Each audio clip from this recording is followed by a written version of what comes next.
Hello दोस्तों, आप सभी छात्रों का बहुत बहुत स्वागत है हमारे यूट्यूब चैनल स्टडी प्लस पर बने रहने के लिए। छात्रों, अगर आपको इस बार के मैट्रिक बोर्ड एग्जाम में अच्छे मार्क्स लाना है तो आपको जो बचा है 3 महीना, इसमें आपको अच्छे तरीके से तैयारी करना पड़ेगा। मेरा हर वीडियो को आपको देखना पड़ेगा और जो भी हम आपको ऑब्जेक्टिव सब्जेक्टिव बताएंगे उसको ध्यानपूर्वक याद करना पड़ेगा, तभी आप अच्छे नंबर ला सकोगे हर सब्जेक्ट में। ठीक है, तो इस वीडियो में फाइनली आपको साइंस का ऑब्जेक्टिव क्वेश्चन हम बताएंगे। ठीक है, और वही ऑब्जेक्टिव क्वेश्चन बताएंगे जो इस बार के आपसे मैट्रिक बोर्ड एग्जाम में पूछा जाएगा। तो वीडियो को लास्ट तक देखकर अच्छे तरीके से याद कर लेना एक एक क्वेश्चन को। ठीक है, तो चलिए हम वीडियो को स्टार्ट करते हैं। सभी छात्र वीडियो को एक एक लाइक कर दीजिए। ठीक है, और सभी छात्र इन सभी प्रश्नों को याद करना, कम से कम 25-30 प्रश्न है, इसको याद कर लेना ईमानदारी से। ठीक है, तो यहाँ पर 35 नंबर प्रश्न है दोस्तों। हमारे शरीर में पीएच कितने परास के बीच कार्य करता है, यानी कि जो हमारा शरीर है वो कितने पीएच के परास के बीच कार्य करता है। तो याद रखिएगा 7.0, यानी कि 7 से 7.8 के बीच। तो जो ऑप्शन नंबर बी में दिया है तो आपका आंसर होगा यही। ठीक है, वहाँ पर गोले के अंदर आपको पेंट करना होगा। ठीक है, लेकिन यहाँ पर आपको बी नंबर पर आंसर टिक लगाना है। और याद रखना है कि जहाँ भी बी नंबर में या फिर कहीं भी दिखे 7.0 से 7.8 के बीच है तो आप लोग उसी पर टिक लगाइएगा और उसी के अंदर आप लोग गोले कर दीजिएगा, गोले के अंदर पेंट कर दीजिएगा। ठीक है, याद रखें जब भी आप OMR शीट भरिएगा तो ब्लू या ब्लैक पेन से भरिएगा। ठीक है, बाकी दूसरा कलर का यूज़ मत कीजिएगा। ठीक है, नहीं तो आपका नंबर कट सकता है। ठीक है, अगला क्वेश्चन है, रक्त में शर्करा का स्तर नियंत्रित करता है। रक्त में शर्करा का स्तर नियंत्रित करता है। तो 36 का सही जवाब क्या होगा, डी नंबर हो जाएगा इंसुलिन। ठीक है, इंसुलिन का आप लोग नाम सुने ही होंगे। ठीक है, इंसुलिन। ठीक है, आंसर होगा डी नंबर। अगला क्वेश्चन देखिए, अगला क्वेश्चन कहता है कि निम्न में से कौन आयनिक यौगिक है। निम्न में से कौन आयनिक यौगिक है, यानी कि ऑप्शन है CH4, ऑप्शन बी है CO2, ऑप्शन सी है Cl2, ऑप्शन डी है NH3।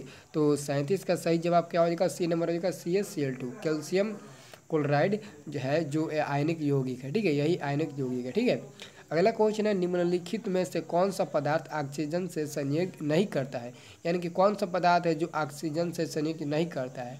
तो आपको याद ही होगा गोल्ड होता है, यानी कि गोल्ड को हम लोग क्या बोलते हैं, सोना, जिसको हम इंग्लिश में गोल्ड के नाम से जानते हैं। लेकिन जो ऑप्शन में दिया हम वही याद रखेंगे। ठीक है, गोल्ड भी दे सकता है, सोना भी दे सकता है। ठीक है, दोनों का मतलब एक ही होता है। ठीक है, याद रखना।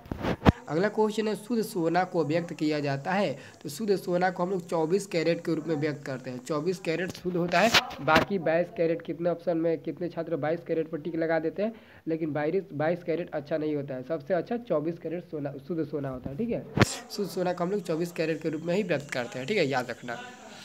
अगला क्वेश्चन देखिए, तो अगला क्वेश्चन वायुमंडल में, यानी कि वायुमंडल में कार्बन डाइऑक्साइड गैस की उपस्थिति है, यानी कि वायुमंडल में CO2 गैस की उपस्थिति कितना % है वायुमंडल में। ठीक है, तो याद रखिएगा 40 का आंसर सी नंबर हो जाएगा 0.0%। देखिए दोस्तों कितना कम है, CO2 की मात्रा वायुमंडल में 0.0% है। ठीक है, अगला क्वेश्चन है, सल्फ्यूरिक अम्ल का अणु सूत्र होता है।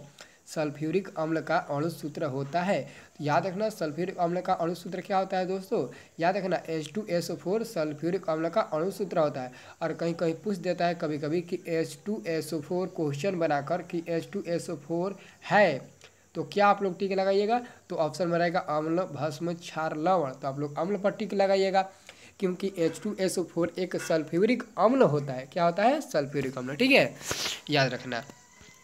अगला क्वेश्चन देखिए, तो अगला क्वेश्चन है, कार्बोक्सिलिक एसिड समूह कौन है। कार्बोक्सिलिक एसिड समूह कौन है, तो अगर कार्बोक्सिलिक एसिड, पूरे एसिड का मतलब क्या होता है, एसिड इंग्लिश नेम है। ठीक है, तो एसिड का हिंदी अम्ल होता है। ठीक है, याद रखना अम्ल यानी कि एसिड। ठीक है, तो अम्ल के अंतर्गत यही आएगा सिंगल वन COOH। ठीक है, सिंगल वन COOH आंसर हो जाएगा आपका बी नंबर। ठीक है, अगला क्वेश्चन, ओजोन के एक अणु में ऑक्सीजन के परमाणुओं की संख्या होती है। ओजोन के एक अणु में ऑक्सीजन के परमाणुओं की संख्या 7 होती है, सॉरी दोस्तों 3 होती है। कितना होती है, 3 होती है, याद कर लेना। ठीक है, अगला क्वेश्चन क्या है, अगला क्वेश्चन, आवर्त सारणी में कितने आवर्त यानी कि 36 पंक्तियाँ होती है। तो याद रखना आवर्त, आवर्त पूछे तो 7 होगा, वर्ग पूछे तो 18 होगा, लेकिन यहाँ पर आवर्त पूछा जा रहा है तो आवर्त हम 7 पर टिक लगाएंगे। ठीक है, अब दोस्तों हम लोग अगला क्वेश्चन देखने वाले हैं 45 नंबर। दोस्तों अभी तक हमारे चैनल को सब्सक्राइब नहीं किए तो प्लीज़ चैनल को सब्सक्राइब कर लीजिए, क्योंकि इस चैनल से आपको बहुत ज़्यादा हेल्प मिलेगा आपके बोर्ड एग्जाम के लिए। आपका बोर्ड एग्जाम भी बहुत नज़दीक आ चुका है, मात्र 3 महीने टाइम है और 3 महीना आप लोग अच्छे तरीके से तैयारी कर लीजिए। मेरा हर एक वीडियो देखिए, हर एक वीडियो का हर एक वीडियो में जो भी ऑब्जेक्टिव क्वेश्चन बता रहे हैं उसको याद कीजिए। और सब्जेक्टिव क्वेश्चन हम आपको टेलीग्राम के जरिए बताते हैं। अगर आप लोग टेलीग्राम ज्वाइन नहीं किए हो तो जाइए टेलीग्राम ज्वाइन कर लीजिए। टेलीग्राम पर हम आपको हर सब्जेक्ट का सब्जेक्टिव क्वेश्चन पीडीएफ में देते हैं, ठीक है। तो जाइए फटाफट टेलीग्राम ज्वाइन कर लीजिए। इसी वीडियो के डिस्क्रिप्शन में टेलीग्राम चैनल का भी लिंक दिया गया है, ठीक है। तो 45 नंबर क्वेश्चन कहा था कि कैल्शियम सल्फेट अर्ध हाइड्रेट, कैल्शियम हो गया और ये सल्फेट हो गया इंटू 1/2H2O, 1/2H2O को अर्ध हाइड्रेट करते हैं। तो ये इसका अन्य नाम क्या है? तो याद रखिएगा, यहाँ पर ऑप्शन है जिप्सम, विरंजक चूर्ण, प्लास्टर और पेरिस। तो विरंजक चूर्ण का रासायनिक सूत्र क्या होता है? Calcium oxychloride. और यहाँ पर बी नंबर जो है वही आपका आंसर भी होना चाहिए, क्योंकि प्लास्टर और पेरिस का दूसरा नाम है कैल्शियम सल्फेट और हाइड्रेट। आंसर होगा बी नंबर, ठीक है। अब अगला क्वेश्चन हम देखेंगे 46 नंबर, ठीक है। 46 नंबर दोस्तों प्रश्न क्या है? 46 नंबर प्रश्न है ऑक्सीजन O, यानी कि ऑक्सीजन की परमाणु संख्या है।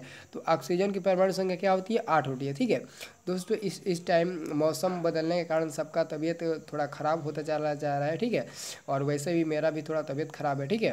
लेकिन फिर भी हम आपको ऑब्जेक्टिव क्वेश्चन बता रहे हैं, ठीक है। तो आप लोग ध्यानपूर्वक वीडियो को लास्ट तक देखकर एक एक क्वेश्चन को याद कर लेना, ठीक है। मैं आपसे बहुत ही ज़्यादा रिक्वेस्ट करूँगा कि इस क्वेश्चन को ज़्यादातर याद कर लीजिएगा, क्योंकि यह क्वेश्चन इस बार पूछने वाला है, ठीक है। 47 नंबर क्वेश्चन, एक पीएम यानी कि 1 पिकोमीटर कितने मीटर के बराबर होता है, ठीक है। तो सबसे दोस्तों याद रखना, ये जो है 47 नंबर क्वेश्चन 1 पिकोमीटर बराबर कितना मीटर होता है, तो सबसे छोटा राशि यही होता है, ठीक है। याद कर लेना, ठीक है। आंसर होगा 10⁻⁻12 मीटर, ठीक है। और 1 एंगस्ट्रॉम बराबर 10⁻−10 मीटर होता है, लेकिन 1 पिकोमीटर बराबर 10⁻−12 होता है, इससे नीचे नहीं होता है, ठीक है। इथेनॉल का क्रियाशील मूलक है, तो इथेनॉल यानी कि नॉल अगर लास्ट में आ गया तो OH होगा, सिंगल वर्ड OH होगा, यानी कि आंसर ए होगा, ठीक है। याद रखना। अगला क्वेश्चन क्या कहता है? अगला क्वेश्चन कहता है किसी अभिक्रिया में भाग लेने वाले पदार्थ कहलाते हैं, किसी अभिक्रिया में भाग लेने वाले पदार्थ क्या कहलाते हैं?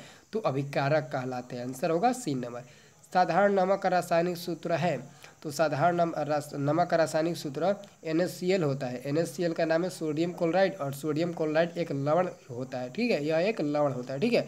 कभी कभी ऑप्शन में पूछता है इसके जो साधारण नमक का रासायनिक सूत्र यहाँ पर पूछा जा रहा है, यहाँ पर दे देगा कि इनमें से कौन लवण है, तो आप लोग इसी पर टिक लगाइएगा, क्योंकि यही एक लवण भी है, ठीक है। अगला क्वेश्चन 51 नंबर, निम्न में से कौन मुख्यतः बायोगैस है? निम्न में से कौन मुख्यतः एक बायोगैस है, ठीक है। ऑप्शन है H2, CH4, C2H6, C4H10, ठीक है। तो 51 का सही आंसर हो जाएगा बी नंबर CH4, जिसको हम लोग मेथेन के नाम से भी जानते हैं। अगला क्वेश्चन है पोटेशियम की परमाणु संख्या क्या है? तो पोटेशियम की परमाणु संख्या 19 होती है। क्या होती है? 19। याद रखना, पोटेशियम की परमाणु संख्या 19 होती है, ठीक है। अब अगला क्वेश्चन हम 53 नंबर देखने वाले हैं। 53 नंबर प्रश्न है कि निम्न में कौन दुर्बल अम्ल है? निम्न में कौन दुर्बल अम्ल है? इनमें से चारों ऑप्शन आपका अम्ल है, लेकिन दुर्बल अम्ल कौन है? दुर्बल अम्ल आपसे पूछा जा रहा है, तो दुर्बल अम्ल क्या हो जाएगा? डी नंबर होगा CH3COOH, ठीक है। याद रखना।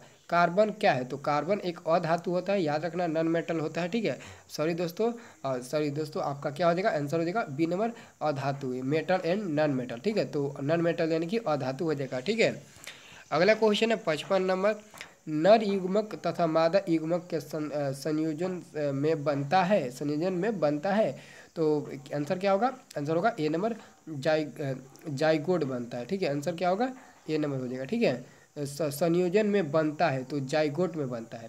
किसी जीव की जीनी संरचना कहलाता है, किसी जीव की जीनी संरचना कहलाता है, तो वो कहलाता है जीन प्ररूप या जीनोटाइप। आंसर होगा बी नंबर, ठीक है। अगला क्वेश्चन अब आपको देखना है कितना नंबर? 57 नंबर। 57 नंबर प्रश्न कहता है कि मैदानी पारिस्थितिक तंत्र में द्वितीय उपभोक्ता है, तो आंसर होगा 57 का आंसर क्या होगा? आंसर 57 का हो जाएगा डी नंबर, ठीक है। सर्प, डी नंबर में दिया सर्प, तो आपका आंसर हो गया सर्प यानी कि सांप हो जाएगा, ठीक है। अगला क्वेश्चन है रक्त में आयरन की कमी से होने वाला एक रोग है, रक्त में आयरन की कमी से होने वाला एक रोग कौन सा है? तो याद रखना, एक रोग उसमें से है एमेनिया। एमेनिया ज़्यादातर बच्चे में पाया जाता है, ठीक है। कवक में पोषण की कौन सी विधि है? कवक में पोषण की कौन सी विधि है? तो मृतजीवी। आंसर होगा बी नंबर, मृतजीवी, ठीक है। और यहाँ पर दोस्तों अगला क्वेश्चन क्या है? अगला क्वेश्चन है ऑक्सीजन है, ऑक्सीजन है, तो ऑक्सीजन एक हार्मोन होता है। 60 का सही जवाब सी नंबर हो जाएगा, हार्मोन, ठीक है। और अंतिम प्रश्न है, मानव में डायलिसिस थैली है, मानव में डायलिसिस थैली है, तो नेफ्रॉन हो जाएगा। ठीक है, ठीक है, क्या हो जाएगा, नेफ्रॉन हो जाएगा। ठीक है दोस्तों, अगर आपको अच्छे मार्क्स लाना है इस बार के मैट्रिक बोर्ड एग्जाम में, तो आपको इस चैनल को सब्सक्राइब करके मेरा हर वीडियो को आपको देखना पड़ेगा। ऐसा नहीं है कि दोस्तों मैं आपको लाइन बाई ऑब्जेक्टिव क्वेश्चन बताता हूँ, आपको मैं वही ऑब्जेक्टिव क्वेश्चन बताता हूँ जो इस बार के लिए काफ़ी ज़्यादा इंपॉर्टेंट है और पूछने वाला है एकदम कन्फर्म, वही आपको हम ऑब्जेक्टिव क्वेश्चन बताते हैं। ठीक है, जैसे यहाँ पर हम आपको कुछ एनसीईआरटी के इंपॉर्टेंट ऑब्जेक्टिव क्वेश्चन ये था जो इस बार पूछने की संभावना है 100%, तो वो आपको बता दिया। और इसके बाद से सोशल साइंस का कुछ हो सकता है, हम आपको बताएंगे। ऐसे ही करके आपको ऑब्जेक्टिव क्वेश्चन का मतलब कि इस मंथ में हम आपको पूरा फाइनली तैयारी करा देंगे। उसके बाद से एक महीना हो सकता है तो हम आपको सब्जेक्टिव का भी तैयारी कराएंगे, उसके बाद से फाइनल एक महीना रिवीजन कराएंगे। ठीक है, सब्जेक्टिव ऑब्जेक्टिव टोटल माने हर सब्जेक्ट का आपको रिवीजन कराएंगे। ठीक है, तो इस चैनल से आपको बहुत ज़्यादा हेल्प मिलने वाला है, तो चैनल को सब्सक्राइब कर लीजिएगा और साथ में टेलीग्राम भी ज्वाइन कर लीजिएगा, बहुत ही अच्छा रहेगा। टेलीग्राम से भी आपको बहुत ज़्यादा हेल्प मिलेगा। ठीक है, क्योंकि वहाँ पर भी बहुत छात्र जुड़ चुके हैं, केवल आप ही बाकी है, जाइए एक बार टेलीग्राम के साथ भी ज्वाइन हो जाइए। ठीक है, तो चलिए दोस्तों मिलते हैं नेक्स्ट वाले वीडियो में। ठीक है, यहाँ पर दोस्तों मेरा आवाज़ थोड़ा स्लो है, इसलिए स्लो है क्योंकि आपको तो मैं बता ही था, आपको मैं बोला ही था कि मौसम चेंज होने के कारण तबीयत ख़राब चलता है इस टाइम सभी का, तो मेरा भी उसमें का मैं भी हूँ जिसका तबीयत ख़राब है।